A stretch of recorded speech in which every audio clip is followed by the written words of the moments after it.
Roundup ഫ്രാഞ്ചൈസിയിലെ നാലാമത്തെ ചിത്രമാണ് the roundup punishment. മാസങ്ങൾ കൊണ്ട് കൊറിയയിൽ കളക്ഷൻ റെക്കോർഡുകൾ ഇട്ട ചിത്രം ബോക്സ് ഓഫീസിലെ വൻ വിജയത്തിനു പുറമെ മികച്ച നിരൂപക പ്രശംസയും നേടി. മുൻ ചിത്രങ്ങളിലേതുപോലെ ഡോൺ ലീ തന്നെയാണ് ചിത്രത്തിൽ പ്രധാന കഥാപാത്രമായി എത്തുന്നത്. ഫിലിപ്പീൻസിൽ വെച്ച് നടക്കുന്ന ഒരു കൊലപാതകത്തോടെയാണ് കഥ ആരംഭിക്കുന്നത്. കൊറിയയിലെ ഒരു ഡ്രഗ് മാഫിയയെ പിടിക്കാൻ വരുന്ന മാ സോക്ക് ദോയും ഡോൺ ലീ ടീമും യാദൃച്ഛികമായി ഫിലിപ്പീൻസിലെ മരണത്തിന് ഇതുമായി ബന്ധമുണ്ടെന്ന് കണ്ടെത്തുന്നു.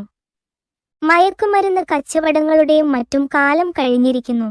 ഇത് ഡിജിറ്റൽ ക്രൈമിന്റെ കാലമാണെന്ന് മനസ്സിലാക്കിയ സോക്ക് ദോ ഇതിന്റെ പിന്നാമ്പുറം അന്വേഷിച്ചിറങ്ങുമ്പോൾ ഞെട്ടിക്കുന്ന സത്യങ്ങളാണ് തിരിച്ചറിയുന്നത്.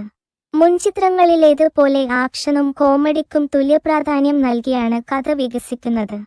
കാലത്തിനനുസരിച്ച് കഥയിൽ മാറ്റങ്ങൾ കൊണ്ടുവരുന്ന ഒരേയൊരു ഫ്രാഞ്ചൈസിയായ ക്രൈം സിറ്റിയുടെ ആദ്യ 3 ഭാഗങ്ങളിലെന്ന പോലെ കിടിലൻ ആക്ഷൻ സീനുകളും വയലൻസ് രംഗങ്ങളും കൊണ്ട് സമ്പന്നമാണ് 4ാം ഭാഗവും. ഡോൺ ലീയുടെ കോമഡി ടൈമിംഗും മാസ് ആക്ഷൻ രംഗങ്ങളും പ്രേക്ഷകനെ ത്രസിപ്പിക്കും. മികച്ച നിരൂപക പ്രശംസ അങ്ങോളമിങ്ങോളം പിടിച്ചു പറ്റിയ ചിത്രം ആദ്യ 3 ഭാഗങ്ങളോട് ചേർത്ത് വെക്കാവുന്ന ഒന്ന് തന്നെയാണ്. ആദ്യ ഭാഗത്തിനു ശേഷം മറ്റു 2 ഭാഗങ്ങളേക്കാൾ ഏറ്റവും കൂടുതൽ പ്രശംസ നേടിയതും ഈ ചിത്രമാണ്. ഇതേപോലെ കൂടുതൽ സിനിമകളെ കുറിച്ചറിയാൻ ചാനൽ സബ്സ്ക്രൈബ് ചെയ്യൂ.